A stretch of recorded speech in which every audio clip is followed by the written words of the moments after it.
Morning. So, so before we start for our new session, we will just revise whatever we have seen so far in last four lectures on synchronous motor drive. So we started with the basics of synchronous motor drive, where we talk about the basic introduction of a drive. After that, we have talked about different types of synchronous motors, uh, which include wound field synchronous motor. In that, we have cylindrical rotor and saline pole rotor motors. Then we talk about permanent magnet synchronous motors.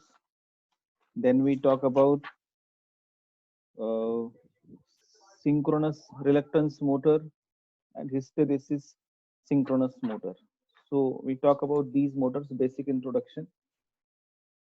Then we talk about in detail synchronous cylindrical rotor wound field motor.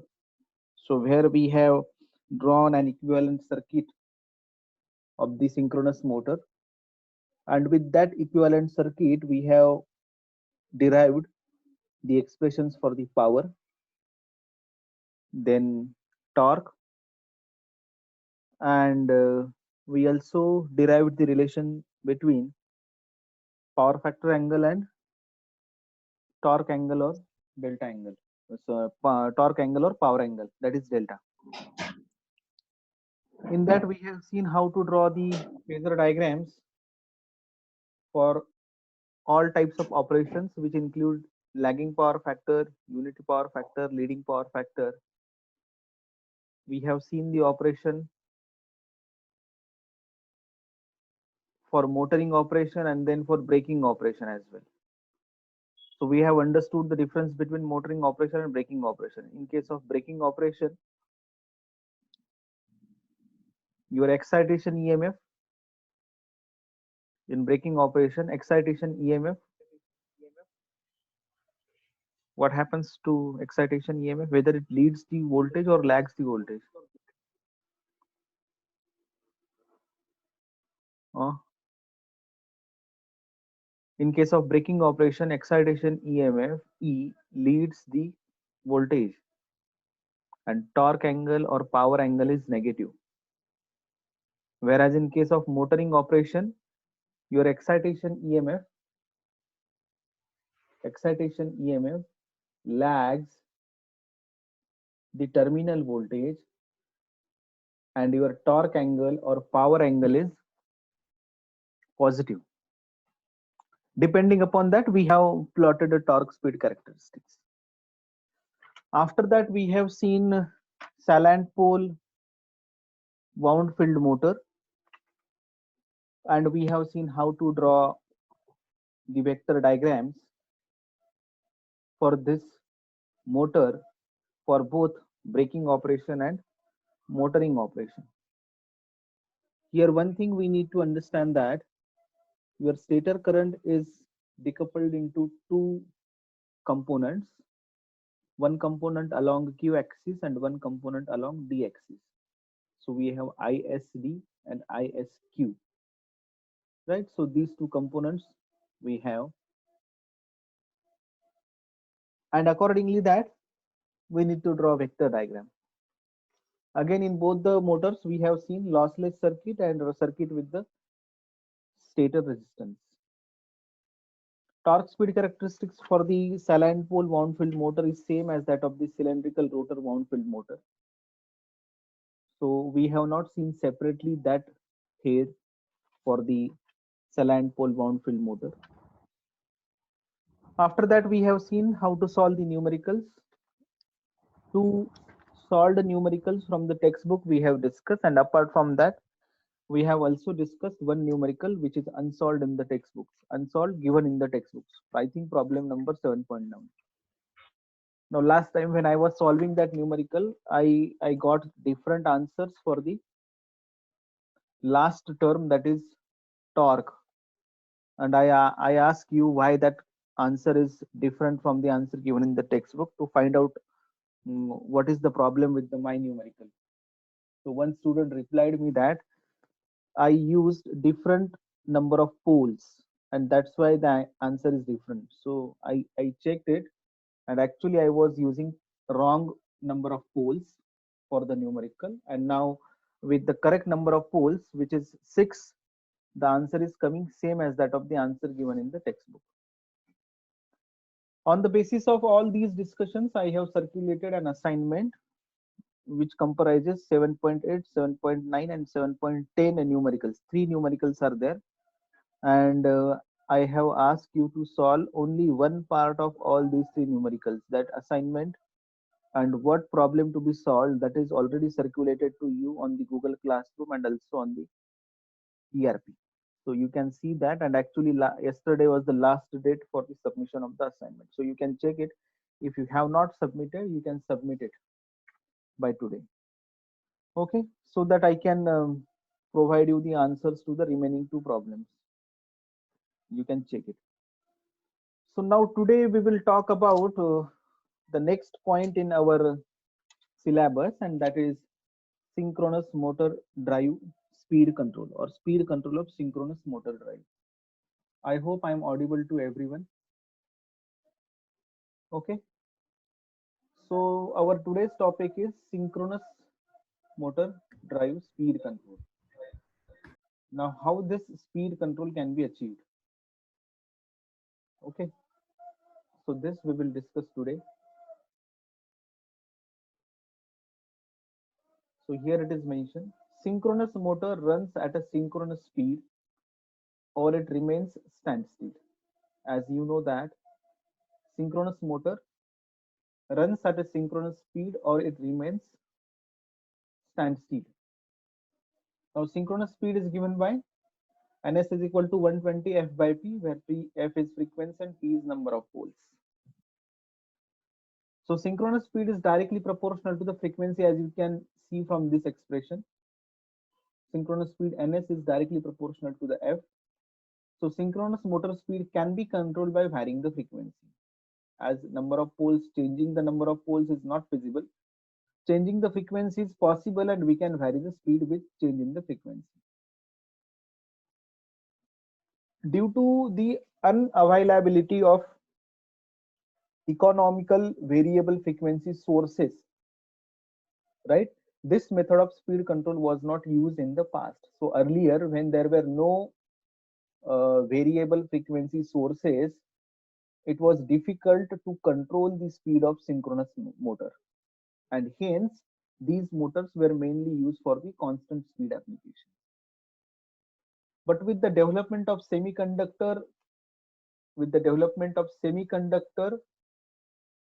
variable frequency sources such as inverter, cycloconverter, right, allowed the use of synchronous motor for variable speed application. So with the development of semiconductor devices like SCR, IGBT, MOSFET, power BJT, now it is possible to have the variable frequency sources such as inverters, cycloconverters, and now it is possible to vary the speed of synchronous motor.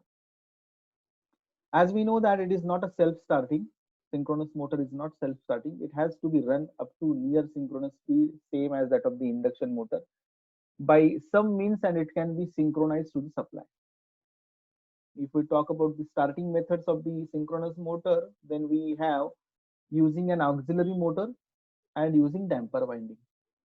Using an auxiliary motor and damper winding. Now for speed control operation of a synchronous motor, it is operated with the constant V by F ratio below base speed like induction motor. As you can recall, in case of induction motor, V by F control is employed, and in that case, V by F ratio is maintained constant. V by F ratio is maintained constant, and with that change in the frequency, the speed control is achieved. Now V by F ratio is maintained constant below the base speed. Like if the rated speed is suppose 1400 rpm, then below 1400 rpm V by F ratio is maintained constant. So for the speeds below the base speed means rated speed. For the speed below base speed, V by F ratio is maintained constant. However, this ratio is increased at low speed, right? At low speed, this ratio is increased to compensate for the stator resistance drop with constant pull out torque. This ratio is, I will explain you this in more detail. For the speed control below the base speed, V by F ratio is maintained constant. However, this ratio is increased at low speed. At low speed, this V by F ratio is increased. Why it is increased? It is increased to compensate the stator resistance drop with constant pull out torque, right? And for the speed control above the base speed, if we want to go for the speed control above base speed means above 1400 rpm, then we cannot increase the voltage, rated voltage. The only thing that we can do is increase the frequency. So for the speed control above base speed, motor is operated at rated voltage, that is whatever is the rated voltage to the motor, and variable frequency. Here the pull out torque decreases with increase in the frequency. Now here we need to understand that pull out torque decreases above the rated speed and pull out torque is maintained constant below the rated speed, right? For the speed control above base speed, motor is operated at rated voltage and variable frequency. Here pull out torque decreases with increase in the frequency. Now here it is clear with this characteristics. Now we need to understand what is pull out torque. Pull out torque is nothing but the maximum torque. Pull out torque is maximum torque. Power produced by synchronous motor is given by Pm is equal to 3 times VE upon XS sine delta. This we know. We know this expression. Pull out torque is equal to pull out torque is maximum torque. So power, we are talking about pull out torque. So power produced by the synchronous motor Pm is equal to 3 times VE upon XS into sine delta. This is the expression for the power, where V is the supply voltage or the terminal voltage, E is the excitation EMF. Now torque is equal to Pm upon omega ms. As we know that the synchronous motor runs only at the synchronous speed, so this will be a synchronous speed omega ms, right? In case of induction motor, this will be a rotor speed.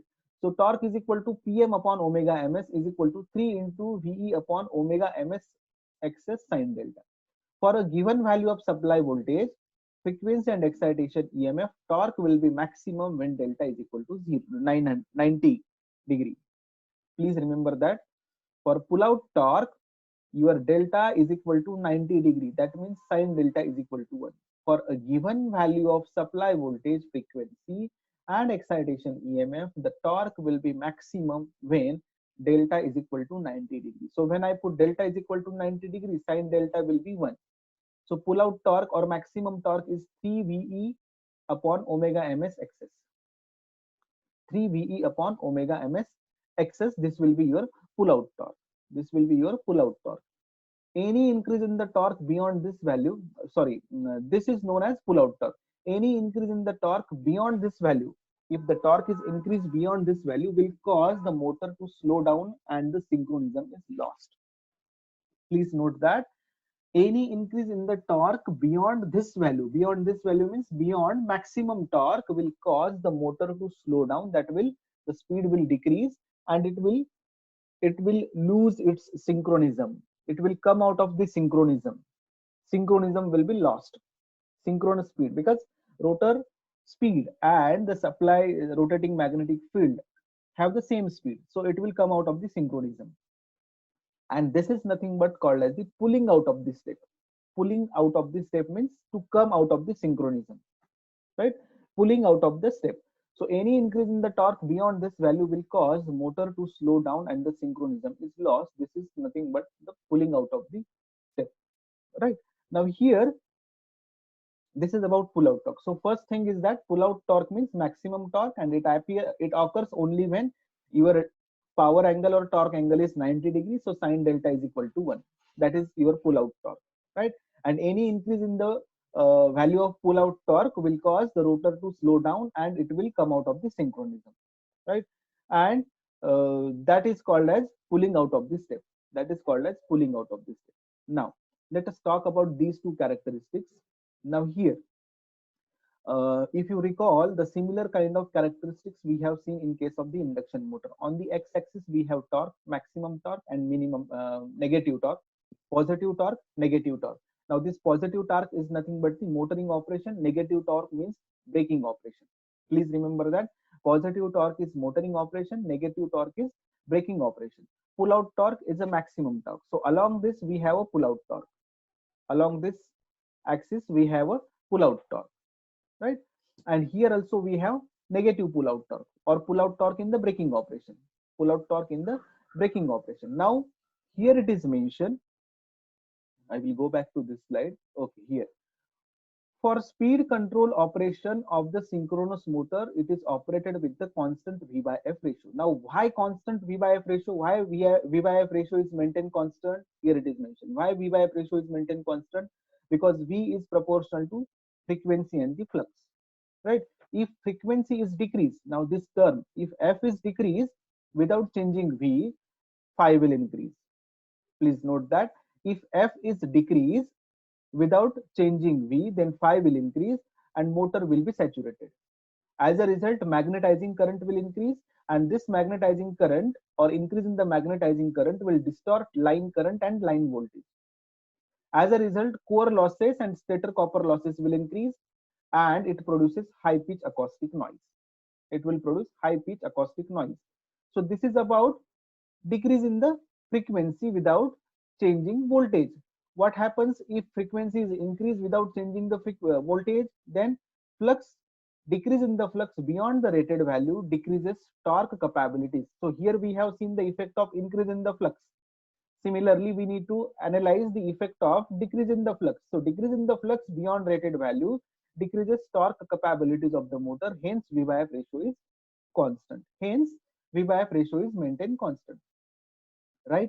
So here again coming back to this point, now the speed control operation of synchronous motor, it is operated with the constant V by F ratio below the base speed. Constant V by F ratio below the base speed. So this is constant V by F operation. This line, if you see this, it is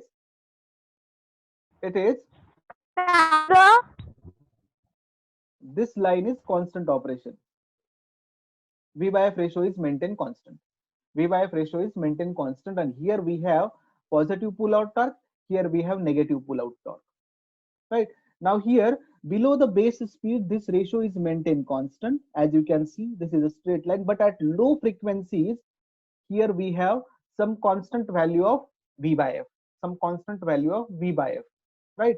And above the rated speed or above the rated frequency, above rated frequency, or if we want to go for the, I'm sorry, if we want to go for the speed control above the base speed, that means if we want to go for the speed control above 1400 rpm, then we cannot increase voltage. We cannot increase voltage, only we can change the frequency. That's why it is a straight line. That's why it is a straight line.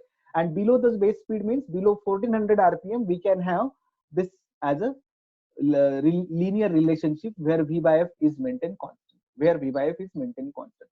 So this operation is from this point to this point is the operation below the rated speed. This operation is below the rated speed, where you can see that maximum torque or pull out torque is maintained constant.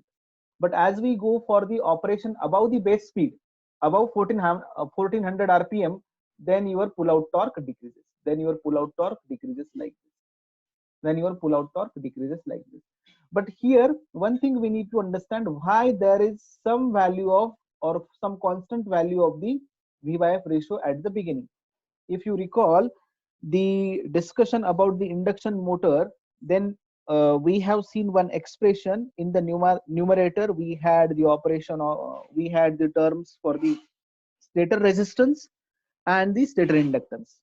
In the denominator, we had the terms related to stator resistance and stator inductance. So if the stator resistance is not negligible, because at low speed frequency is very small, so because of that, the term related to the stator resistance will be maximum, because it is R upon F. Please note that that term is R upon F, and when frequency is small, that term will be maximum or it will be more. And if that term appears in the expression, that will cause your maximum torque to decrease. So in that case, your maximum torque will be somewhere here. your maximum torque will be somewhere here. It will not appear as a pull-out torque. So in order to have the same maximum torque up to this point, we need to add some value, constant value of V by F. We need to add some constant value of V by F. Are you getting my point? Why there is some gap here? It is because of the stator resistance, which is not negligible at low speeds or low frequency, which is not negligible at low frequency. That's why we need to add this term. Otherwise, we will get something like this. We will get something like this up to here. So that we need to understand. So that's why uh, we need to uh, add some constant value at the beginning. Okay. Now let us go back to our discussion. So that's what we have seen, the characteristics or for the V by F control of the synchronous motor drive. Now let us go to what are the methods for the speed control. Here it is given. Variable frequency control may employ any of the two modes. So there are two modes of the operation of the variable frequency control for the motor. There are two modes of the operation for the variable frequency control. What are these two modes? True synchronous mode. This is one mode. True synchronous mode, and the other one is self synchronous mode. Variable frequency control can be achieved in case of synchronous motor drive by these two methods: true synchronous mode and self synchronous mode. True synchronous mode and self synchronous mode. Now in the syllabus, we don't have true synchronous mode. We have only self-synchronous mode, but we need to understand what is the difference between these two. So here I have written the difference of these two methods. Okay.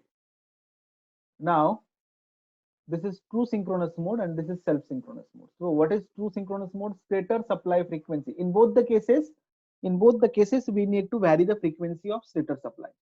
In both the cases, we need to vary the frequency of stator supply.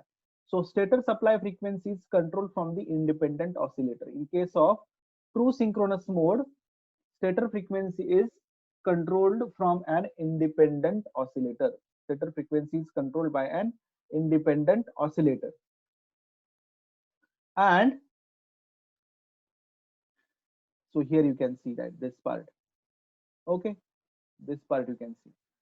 And in case of self-control mode, stator supply frequency is changed using the inverter. Stator supply frequency is changed using inverter whose SCRs are fired in sequence using the information of the rotor position or the stator voltage. Please note that the difference between these two methods as far as the operation is concerned. In case of true synchronous mode, stator frequency is controlled by independent oscillator or separate oscillator, whereas in case of self-control mode, an inverter is used to control the frequency. An inverter is used to control the frequency. Now next point, in case of true synchronous mode, frequency from the initial value is changed to a desired value. Frequency from the initial value is changed to the desired value gradually, so that the difference between the synchronous speed and the synchronous speed and the rotor speed is small. Right? Suppose frequency initially as 40 hertz, and now if we want to change the speed, so we change 40 hertz to 45 hertz. If we want to increase the speed, right? Frequency from the initial value is changed to a desired value gradually, slowly, so that the difference between the synchronous speed and the rotor speed is small, right? That is the way of changing the speed in case of true synchronous mode. Whereas in case of self synchronous mode, supply frequency is changed in proportional to the rotor speed. So what is done in this case? The speed of the rotor is sensed with the help of sensors or with the help of the information from the stator supply, and accordingly that the frequency changes. Please see here, supply frequency is changed in proportion to the rotor speed so that the rotating field produced by the stator always moves at a same speed as that of the rotor or the rotor field. Please note that here in this case, supply frequency is changed.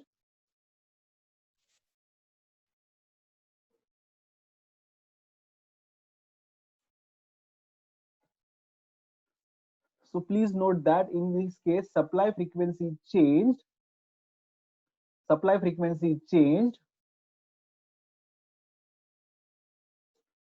Supply frequency changed in proportional to the rotor speed so that the rotating field produced by the stator always moves in the same speed as the rotor or the rotor field. So this is the difference. Here it is changed by independent oscillator. Here it is changed by the inverter. Here it is changed from the initial value to some other finite value in slow steps. Here it is changed by sensing the rotor speed or by sensing the frequency of the stator supply. Then this allows, now this true synchronous mode, this allows rotor speed to track the changes in the synchronous speed. So when I say from the initial speed or from the initial frequency of 40 hertz, if the frequency is changed to the 45 hertz, then slowly the speed of the rotor will track the final value. Slowly the rotor speed. So suppose at 40 hertz, the speed is say 1300 RPM, and 45 frequency, the speed should be at say 1350 RPM. So in that case, the gap of 50 RPM is slowly reached. Slowly the speed is changed from 1300 RPM to 1350 RPM, slowly. But here in this case, in case of self-synchronous, it will be in the synchronism. It will be in the as soon as you change that, it will change accordingly. This ensures that the rotor runs at the synchronous speed for all operating points. All operating points.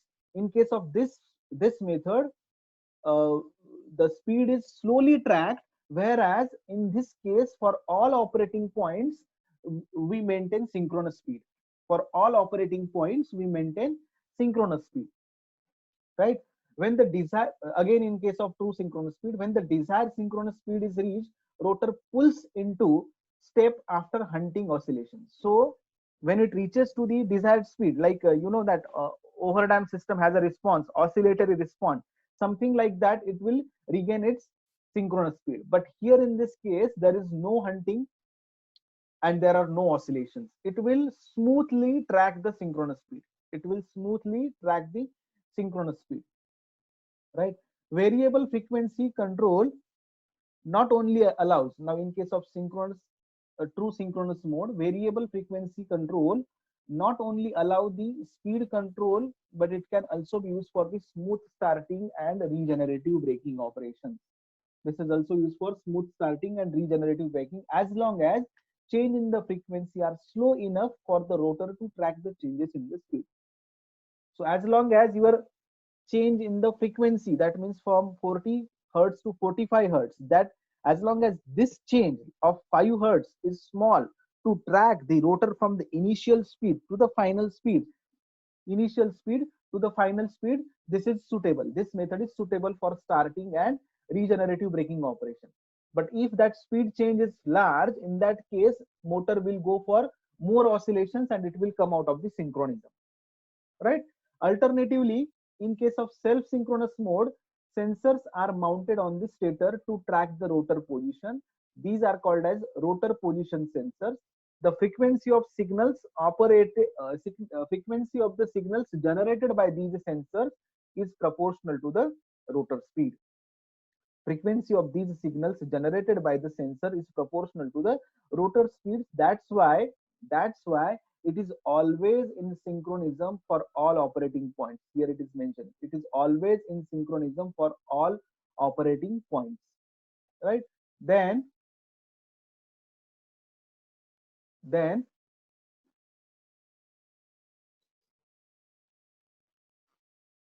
then here last point is, hence the stator supply frequency can be made to track the frequency of these signals.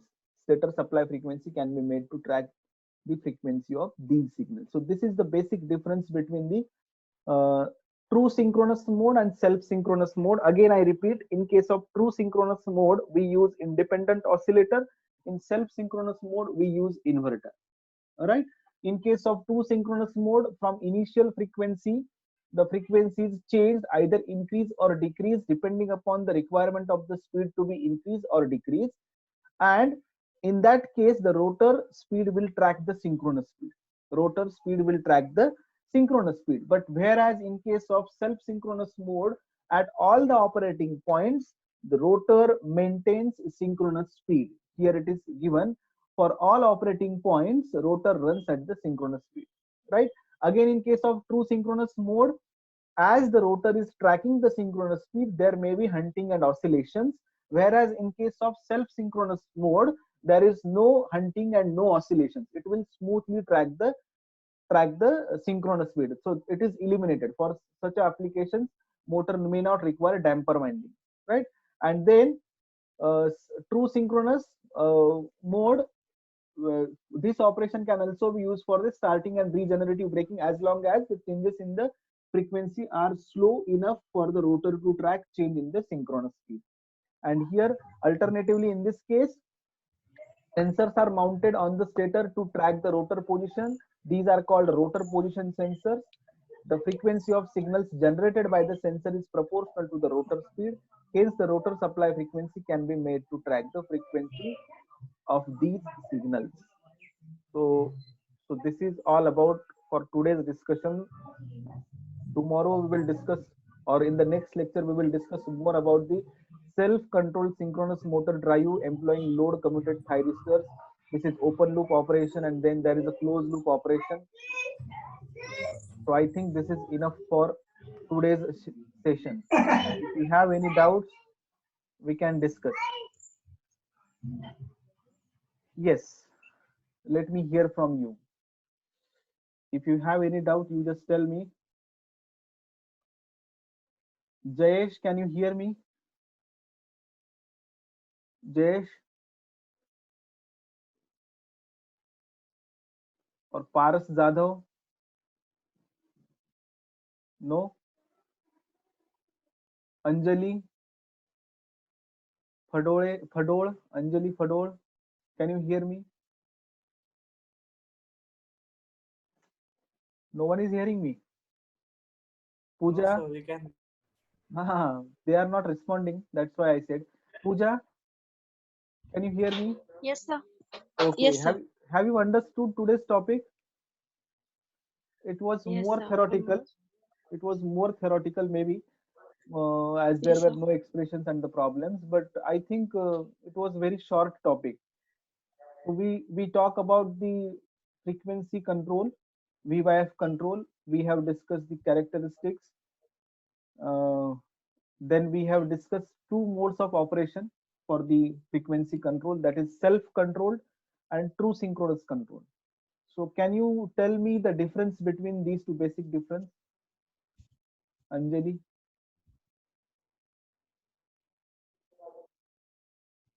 Hello, Tejas Patil, can you hear me?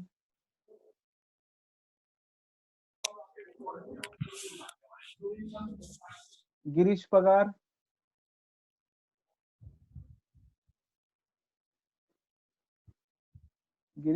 Deepak, Tejas Patil, Yes, sir. Hello.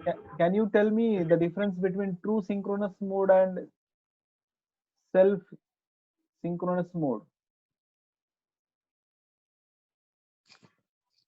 Can you see the screen?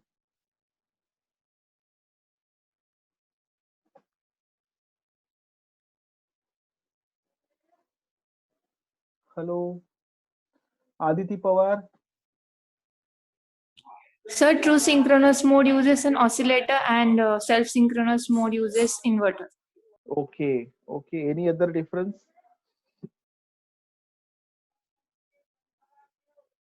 Brunal, can you hear me? Jesh,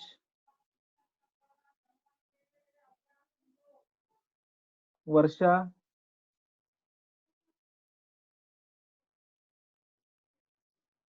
Ruturaj, Can you hear me?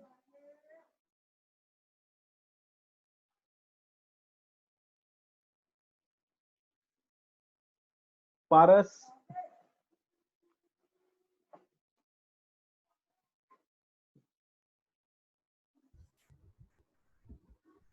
Samiksha,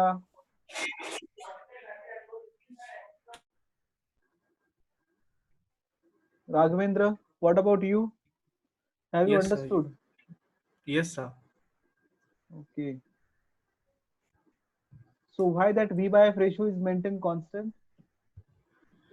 So for speed changes below the synchronous speed, we use a constant V by F, and above that we vary the voltage. Vary the frequency, Hmm. so that it compensates the value. And above the synchronous speed, the pull-out torque decreases somewhat than the pull-out torque till the synchronous speed. So we keep the V by F ratio constant so that the flux is in control.